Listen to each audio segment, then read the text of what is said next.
सूर्य अस्त हो रहा था और जंगल में सुनहरी और लालिमा से भरी किरणें पेड़ों के बीच से छन रही थीं। उसी घने जंगल के बीचों बीच राजकुमारी निमृत कौर सोड़ी हंसते हुए जानवरों के साथ खेल रही थीं। सिर्फ 18 साल की उम्र में ही निमृत की मासूमियत सबका दिल जीत लेती थी। पूरे राज्य में वह अपनी दयालुता के लिए जानी जाती थी। अमीर हो या गरीब, सबके साथ वह बराबरी से पेश आती थी। लेकिन उसे सबसे ज्यादा खुशी जानवरों के साथ रहकर मिलती थी, आजाद और बेकाबू, जैसे वह खुद बनना चाहती थी। उसे नहीं पता था कि कोई हर पल उसे देख रहा है। अंधेरे में छिपकर बीस्ट किंग उसे देख रहा था। उसकी चमकती सुनहरी आंखें निमृत की हर हरकत पर लगी थीं। वह कोई साधारण राजा नहीं था। वह अधोलोक का शक्तिशाली और भयानक शासक था, जिसकी सेना में आत्माएं, राक्षस और छायाएं थीं। भले ही उसका रूप इंसानों जैसा था, घने काले बाल और तेज सुनहरी आंखें, लेकिन उसका दिल किसी शिकारी की तरह था, जंगली और बेपरवाह। उसकी मासूमियत, उसकी सुंदरता, सब कुछ उसे पागल बना रहा था।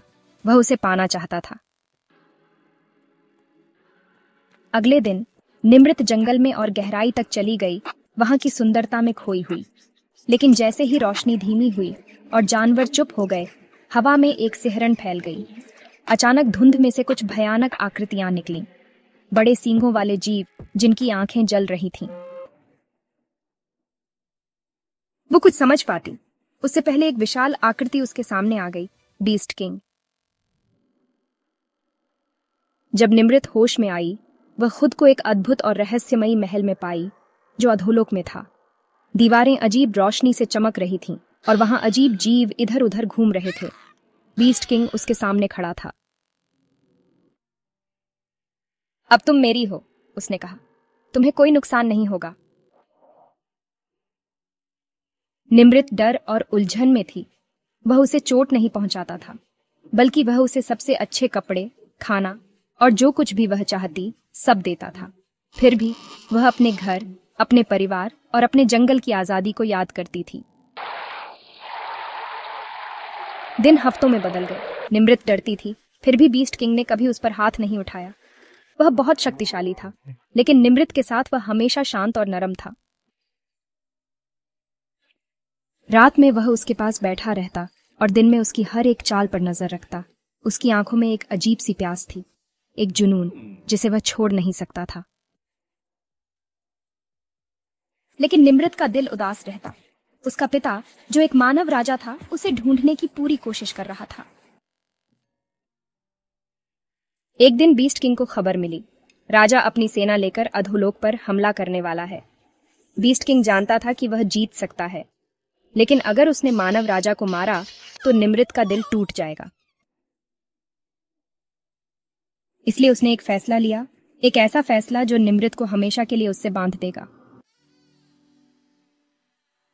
एक शाम बीस्ट किंग निमृत के कमरे में आया। उसकी आवाज में गंभीरता थी। तुम्हारे पिता आ रहे हैं। अगर मैंने उनसे लड़ा तो तुम्हारा राज्य खत्म हो जाएगा। इसे बचाने का बस एक ही रास्ता है, मुझसे शादी करो। निमृत की आंखों में आंसू आ गए। वह फंस गई थी। अगर मना करती तो युद्ध होता और उसके लोग मरते। अगर मानती तो उसकी आजादी हमेशा के लिए खत्म हो जाती। मैं स्वीकार करती हूं। उनकी शादी प्राचीन और रहस्यमयी विधि से हुई, अधोलोक के चंद्र प्रकाश में। जब बीस्ट किंग ने उसका सिर सजाया, निमृत ने अपने भाग्य का बोझ अपने कंधों पर महसूस किया। शादी दुख से शुरू हुई, लेकिन बीस्ट किंग अपनी रानी से बहुत प्रेम करता था। वह उसकी हर जरूरत का ख्याल रखता था, उसकी इच्छाओं का सम्मान करता था। उसे आजादी दी गई, अधोलोक को जानने और अपनाने की। धीरे धीरे निमृत का डर कम होने लगा। वह देखने लगी कि इस राक्षसी राजा के दिल में एक इंसान भी छिपा है, जो प्रेम कर सकता है। एक रात निमृत ने उसके लिए एक सरप्राइज तैयार किया। कमरा फूलों और दीपों से सजाया, खुद चांदनी जैसी पोशाक पहनी और बालों में जंगली फूल पिरोए। जब बीस्ट किंग आया, वह हैरान रह गया। पहली बार निमृत ने उसके चेहरे पर असली भावनाएं देखीं, एक झलक भावुकता की। मैं तुमसे प्रेम करती हूं। तुम मेरी रानी हो, उसने कहा, और मैं तुमसे हमेशा प्रेम करता रहूंगा।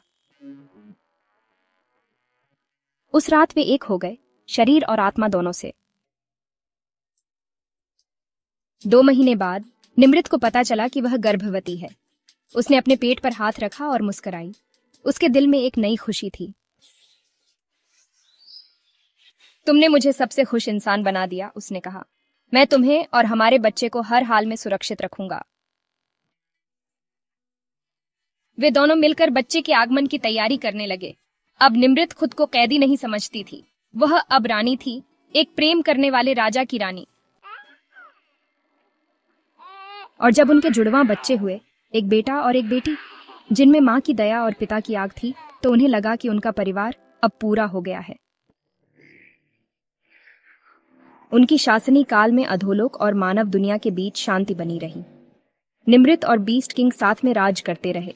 उनका प्रेम इतना गहरा था कि उसने अंधेरे को भी उजाला बना दिया। निमृत ने जाना कि उसका बलिदान एक श्राप नहीं, एक वरदान था। उसे न केवल एक राजा मिला, बल्कि एक साथी, एक प्रेमी और एक परिवार मिला। और इसी तरह वे हमेशा के लिए साथ रहे, एक रानी और उसका राक्षस राजा, जिनका प्रेम अंधेरे को भी जीत गया।